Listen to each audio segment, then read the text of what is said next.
Hi guys, विराज फिर आया एक हॉरर स्टोरी के साथ। ये कहानी है राजस्थान के कोटा की, जहाँ मेरा दोस्त रंजीत गया था।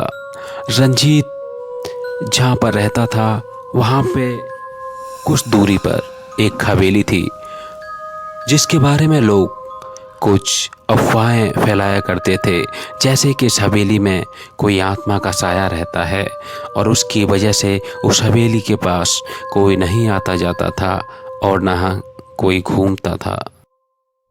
इसी कहानी के बारे में आपको बताने के लिए विराज फिर आया है।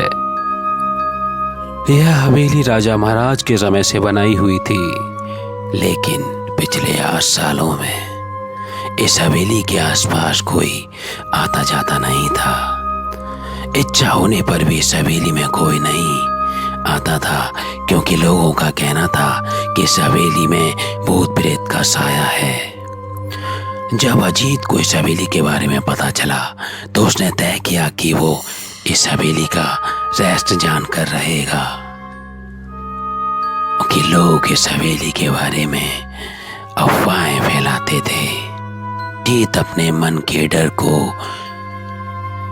सब कुछ भुला के उस हवेली के अंदर जाने के लिए आगे बढ़ने लगा।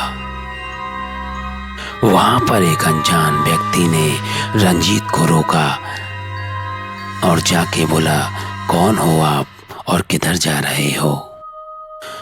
रंजीत ने जवाब ना देकर सवाल किया, जी आप कौन? उस शख्स ने जवाब दिया, मेरा नाम अर्जुन है और मैं यहीं पास में रहता हूँ। रंजीत ने कहा, ओ अच्छा, मैंने सुना कि यह एक भूतिया हवेली है और यहाँ कोई आता जाता नहीं, इसलिए मैं इस हवेली के अंदर जाने का फैसला किया हूँ। अर्जुन ने कहा, जी हाँ, आपने सही सुना है, मैं आपको भी न जाने की अनुमति देता हूँ, आप भी यहाँ से वापस चले जाइए, यह बहुत खतरा है। यह सुनकर रंजीत बहुत खुश हो गया और उसने अंदर जाने का फैसला किया।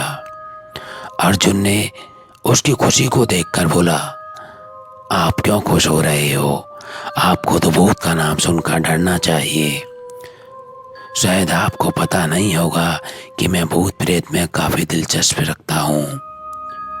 अगर यह हवेली में भूत है तो मैं अंदर जरूर जाऊंगा और सारी सच्चाई का पता लगाऊंगा। इतना कहकर रंजीत उस हवेली में चला गया।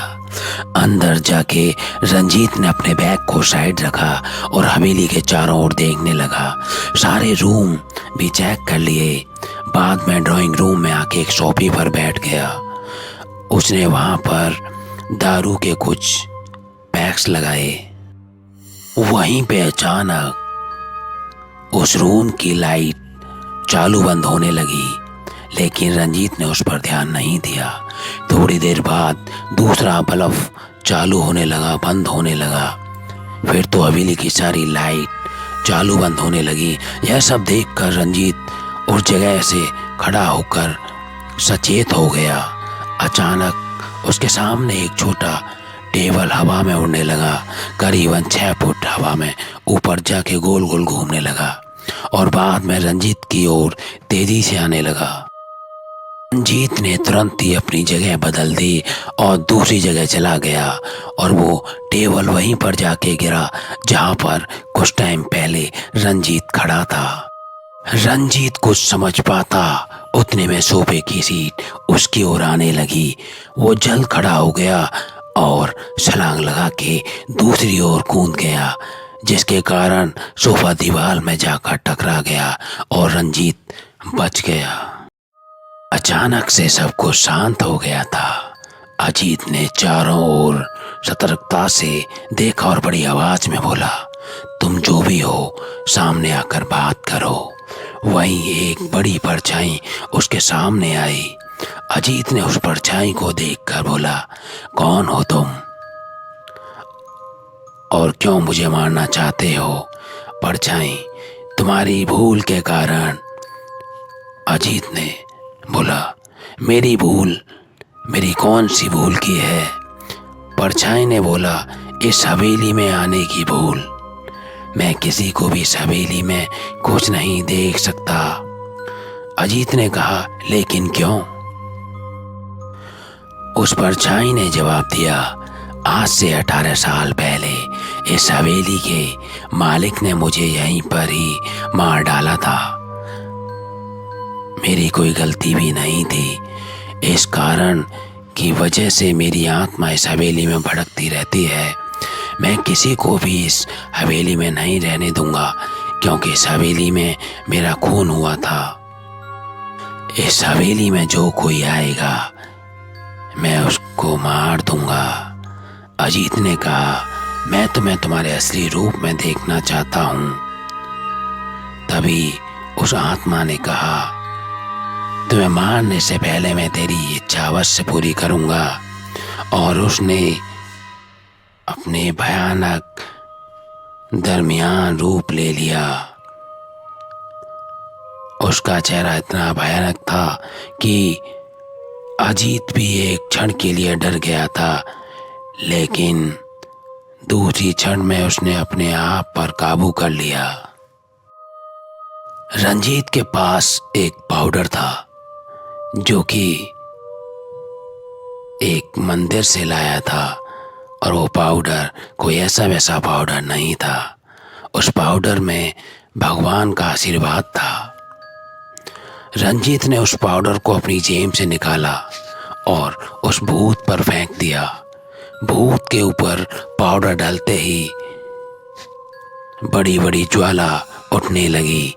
वो बहुत जोर जोर से चिल्लाने लगा और बाद में पूरी तरह जल गया। उसके बाद रंजीत ने चैन की सांस ली और वहीं पर सो गया।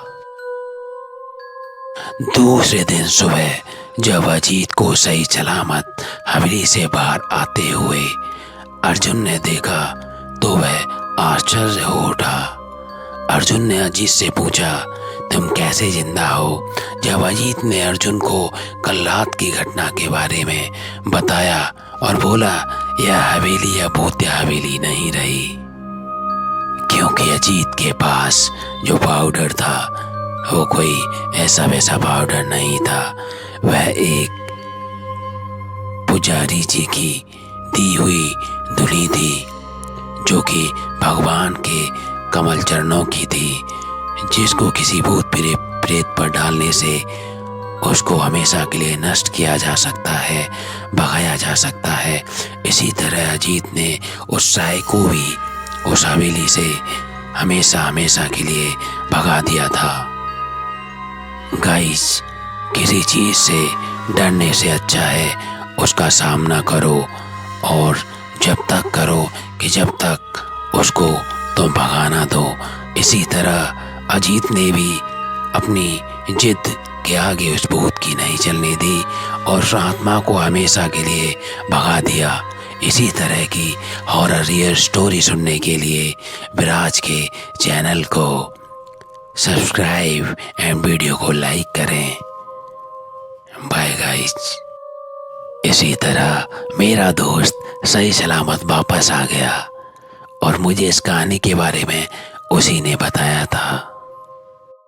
अगर ये कहानी आप लोगों को अच्छी लगे तो प्लीज़ गाइस आप इस चैनल को सब्सक्राइब एंड वीडियो को लाइक कर सकते हैं।